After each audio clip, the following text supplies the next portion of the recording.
السلام علیکم ورحمۃ اللہ وبرکاتہ۔ آج ہم پڑھیں گے نیند سے بیدار ہونے کے آداب، یعنی صبح اٹھنے کے بعد حضور صلی اللہ علیہ وسلم کیا کرتے تھے اور کیا آداب ہیں، آج ہم وہ پڑھیں گے۔ شروع کرتے ہیں۔ بسم اللہ الرحمن الرحیم۔ صبح نیند سے بیدار ہونے کے آداب۔ پیارے بچوں، صبح سو کر اٹھنا موت کے بعد دوبارہ زندہ ہونے کی طرح ہے۔ اس وقت سے آدمی اپنے نئے دن کا آغاز کرتا ہے۔ اگر دن کی شروعات اچھی ہو تو باقی دن بھی انشاءاللہ اچھا ہی گزرے گا۔ ہر صبح ایک امتحان لیے آتی ہے اور اس میں آپ کو اپنے تمام کام انجام دینے ہوتے ہیں۔ اس اہم موقع پر مسلمان کو کیا کرنا چاہیے؟ نیند سے اٹھنے کی شکر گزاری کے لیے اپنے رب کریم کا نام کس طرح لینا چاہیے اور اس شکر گزاری کا طریقہ کیا ہے؟ چنانچہ اب ہم آپ کو سو کر اٹھنے کے آداب بتاتے ہیں۔ پیارے بچوں، ہمیں امید ہے کہ آپ آداب صرف سنیں گے نہیں بلکہ عمل کی نیت سے سنیں گے اور پھر عمل بھی کریں گے۔ عمل کے بغیر علم سے تو کوئی فائدہ نہیں ہوتا، اس لیے سننے کے بعد عمل ضروری ہے۔ بات تو لمبی ہو گئی ہے، اب ہم آپ کو جاگنے کے آداب بتا رہے ہیں، تو سنیے۔ جاگنے کے آداب 6 ہیں اور جی ہاں، عمل کیجیے۔ اٹھنے کے بعد دعا پڑھنا۔ ادب نمبر 1، جب سو کر اٹھیں تو یہ دعا پڑھنی چاہیے: الحمدللہ الذی احیانا بعدما اماتنا والیہ النشور۔ ہمارے پیارے نبی صلی اللہ علیہ وسلم جب صبح کو سو کر اٹھتے تھے تو یہ دعا پڑھتے تھے، اس لیے ہمیں بھی چاہیے کہ ہم بھی یہ دعا پڑھا کریں۔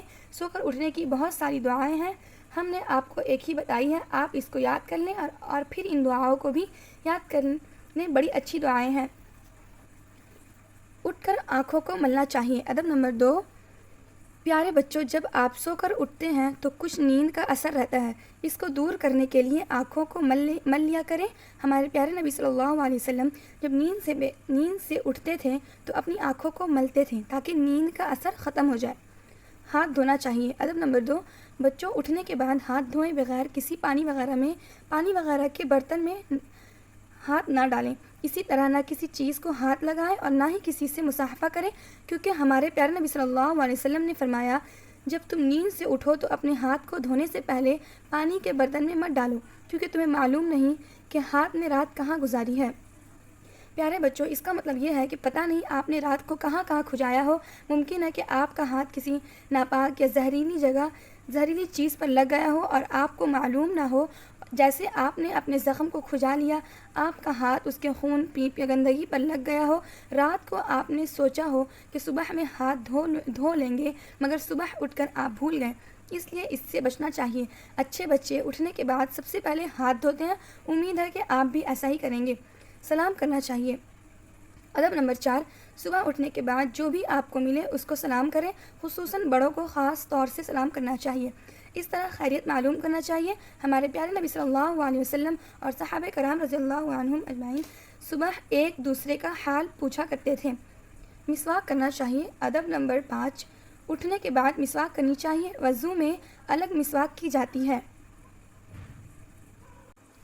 یہ سو کر اٹھنے کی الگ سنت ہے۔ اپنی چیزیں خود درست کر کے جگہ پر رکھنی چاہیے۔ ادب نمبر 6، اسی طرح بچوں، صبح اٹھنے کے بعد اپنی چادر، کمبل اور لحاف کو خود تہہ کر کے رکھنا چاہیے۔ اپنا کام خود کرنا چاہیے، اس سے آدمی کو کسی کی محتاجگی نہیں ہوتی ہے۔ صبح امی جان کو بہت سے کام کرنے ہوتے ہیں، ان کا ہاتھ بٹانے کے لیے یہ کام آپ خود کر لیا کریں، اس سے آپ کو امی جان کی خدمت کا ثواب بھی ملے گا۔ پیارے بچوں، ان سوالات کے درست جوابات دیجیے، اور ہاں، سوالات ذرا غور سے سنیے۔ آزمائشی سوالات۔ سوال نمبر 1، صبح اٹھنے کے بعد کون سی دعا پڑھنی چاہیے؟ سوال نمبر 2، صبح اٹھتے ہی کون سے 5 کام کرنے چاہیے؟ ان کے جواب آپ دیں کمنٹ میں۔ امید ہے کہ سارے آداب سمجھ میں آ گئے ہوں گے۔ اب دعا پڑھتے ہیں۔ بسم اللہ الرحمن الرحیم۔ سبحانک اللہم وبحمدک، اشہد ان لا الہ الا انت، استغفرک واتوب الیک۔ جزاکم اللہ خیرا۔ السلام علیکم ورحمۃ اللہ وبرکاتہ۔